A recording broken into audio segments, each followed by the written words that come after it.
मिली council के जिम्मेदारान जनाब शफी साहब के वालिद साहब जो हमारे सरपरस्त आला है डॉक्टर शफी साहब और मेरे आइटा के फ्रेंड्स, तमाम टीचर्स एंड डियर स्टूडेंट्स, अस्सलाम वालेकुम रहमतुल्लाहि व बरकातुहू। डियर स्टूडेंट, जैसा कि अभी डॉक्टर शफी साहब कह रहे थे कि मोटिवेशन की बातें बहुत हो चुकी हैं, सब्जेक्ट के ताल्लुक से बात करना है। तो जहाँ तक मेरा ताल्लुक है, वैसे तो प्रिंसिपल बनने के बाद या फिर करस्पॉन्डेंट बनने के बाद, उसके साथ साथ आइटा की जिम्मेदारी आने के बाद टीचिंग को मैं मुकम्मल भूल चुका हूँ। अभी मुझसे पहले जो माशाल्लाह हमारे एक मोटिवेशनल स्पीकर ने एक अच्छी बात बताई है, मैं उसी पर एक बार रोशनी डालूंगा आपके सामने। अक्सर हमारे स्टूडेंट्स को देखने में आता है, खुद मेरे घर के बच्चों को भी देखा हूँ, एग्ज़ाम जब आता है तो सुबह से लेकर शाम, दोपहर तक, दोपहर से लेकर शाम तक और शाम से लेकर रात तक किताबें हाथों से हटती नहीं। इतना पढ़ते कि आखिरकार वो लोग एग्ज़ाम के काबिल नहीं होते बल्कि बीमार पड़ जाते। फिर उनका उसी दरमियान में दौरान इलाज भी होता है, फिर थोड़े से अच्छे होते, फिर पढ़ते वो लोग, फिर बीमार पड़ते हैं। आपको बताने का हमारा मकसद ये है कि एग्जामिनेशन का जो प्रोसीजर आपको पढ़ने का, याद करने का, वो तमाम चीज़ों को अगर आप टाइम टेबल बना के लेकर चलते हैं तो काम आपके लिए आसान है। और बहुत सारे हमारे जो वीक स्टूडेंट या एवरेज स्टूडेंट्स हैं, इनके लिए शदीद मेहनत करने की ज़रूरत है। और जो अच्छा पढ़ने वाले हैं वो ओवर कॉन्फिडेंस है, उनको ये लगता है कि हम ये यूं कर ले सकते हैं, आसानी से हम लोग पास हो जा सकते हैं। तो मैं अपने ही एक क्लासमेट का आपको एग्जाम्पल दे दूं, जो स्टूडेंट मेरे साथ 7 साल तक कभी हम उनको कम्पीट नहीं कर सके, कभी जैसे आपके क्लास में फर्स्ट से सेकंड नहीं आया बच्चा हो। बैच 1993 जब एग्जाम हुआ एसएससी का, तो वहां पर वो टॉपर करने वाला बच्चा फेल होता है एक सब्जेक्ट में, साइंस में, सिर्फ एक ही सब्जेक्ट में 1 नंबर से फेल हुआ बच्चा हो। उसका नाम मोहम्मद अफजल अहमद है, आज तक मुझे याद अच्छे तरीके से। और फिर 2 साल तक जैसे आपको एक पेपर को क्लियर नहीं कर सका, इसके रीजन भी थे कुछ फेल होने के। एक ओवर कॉन्फिडेंस था और एक उनके बेस्ट फ्रेंड 10-15 मिनट पहले एग्जाम देके चले गए। अभी जो होता है सिस्टम ये कि जब एग्जाम का टाइम खत्म होता है, बेल के साथ एक साथ सब लोग जाते हैं। उस दौर में जो एग्जाम होता था, उस वक्त अगर किसी का पेपर हो जाता है तो वो लोग हैंड ओवर करके जा सकते थे। उन लोग किसी के पीछे निकल के चले गए, एग्जाम खत्म हो गया बोल के, मेरा रिजल्ट आया तो एक पेपर में फेल हुए। और फिर साथ ही साथ अपने साथ की बदुआ भी उनके साथ रही। Sorry to say but this is a fact.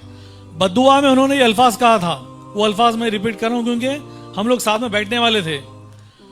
तू कभी अच्छा नहीं रहेगा, सड़क के हवाले होगा, पंक्चर जोड़ेगा तू बोल के बोला थे। वाकई में वो कभी अच्छा नहीं रहा, सड़क के हवाले हुआ और सड़क पर पंक्चर बनाते हुए हम लोग देखे उसको। ये कितनी बड़ी अफसोस की बात है ना। आज भी जब हमारे बच्चों को हम कह रहे थे, शफी साहब का मैसेज आने के बाद एक प्रोग्राम है आप लोगों का, यानी कि ओरिएंटेशन प्रोग्राम है, सब्जेक्ट के बारे में आपको नॉलेज दी जाएगी, आपको सिखाया जाएगा, कुछ पढ़ाया जाएगा, पेपर पैटर्न, एग्जामिनेशन का तरीक़ा आपको बताया जाएगा। इसमें से कई सारे बच्चे, यानी कि एक स्कूल के अंदर अगर हम एक 30 स्टूडेंट को इंस्ट्रक्शन दे रहे हैं, तो ऐसे जो आपके कम से कम 8 से 10 बच्चे जो ओवर कॉन्फिडेंस है, we don't want to go, हमारे अम्मी मत जाओ बोले, अब्बा मत जाओ बोले। जब शादी, रस्म, वलीमे की दावत आती है तो जिनको दावत नहीं आती है वो लोग भी निकल के आ जाते हैं, साथ में दोस्तों को भी ला लेते हैं, रिश्तेदारों को भी लाते हैं। लिखा हुआ होता और मैं मुतालिकीन या विथ फैमिली में खलेरे, फूफेरे, चिचेरे, बाज़ हो तो ये बोलते हैं कि भाई दोस्त आए तो हमारे फैमिली से उन्होंने यार तुम भी चल सकते, आ जाओ के लेके जाते हैं। जब पढ़ाई का मामला आ रहा, जब आपकी ज़िंदगी का सवाल आ रहा, आपके मुस्तकबिल का सवाल यहाँ पर आ रहा है, so you are totally taking very easy, why should we go, हमको सब कुछ आता है। तो ओवर कॉन्फिडेंस वाले बच्चों की ये बात करो माशाल्लाह। दूसरी तरफ एक ऐसे भी बच्चे हैं जो बार बार जैसे आपके आने के पूछ रहे थे कि भाई सर कब जाना है, क्या हमको सिखाया जाएगा, सर आप भी आइए हमारे साथ। ऐसे भी बच्चे हमने देखा है। तो बहरहाल बात मैं अपनी मुख्तसर करते हुए बताना चाहूँगा कि आपकी तालीम के साथ साथ, आपकी मेहनतों के साथ साथ, आपको जैसा सर अभी बताए थे कि दुआओं की ज़रूरत है, दुआओं के साथ एक और एक चीज़ की शदीद ज़रूरत है आप लोगों की, कि लोगों की बद्दुआ में मत रहो आप लोग।